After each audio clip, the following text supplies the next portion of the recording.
নমস্কাৰ সকলোকে মই অন্য এটি ভিডিঅ'লৈ আন্তৰিক স্বাগতম জনাইছোঁ আৰু এইফালে আলু আৰু বিলাহী লৈ লৈছোঁ।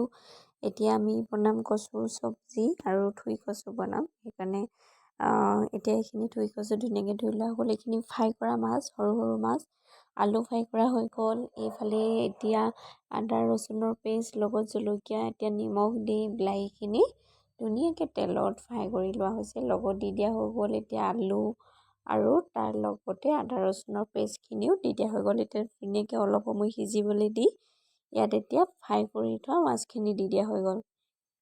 আৰু এইফালে এতিয়া যোনখিনি কচু ধুনীয়াকৈ ধুই কাটি থোৱা আছিলে সেইখিনি দি অকণমান সময় ধুনীয়াকৈ লৰাই দিয়া হৈ গ'ল। এতিয়া যাতে গোটেইখিনি মিক্স ধুনীয়াকৈ হৈ যায়, তাৰ পাছত ইয়াত দি দিয়া হ'ল নল টেঙা, কিছুমানে কয় মধুলং টেঙা, যোনটো টেঙা ফ্লেভাৰ আহে।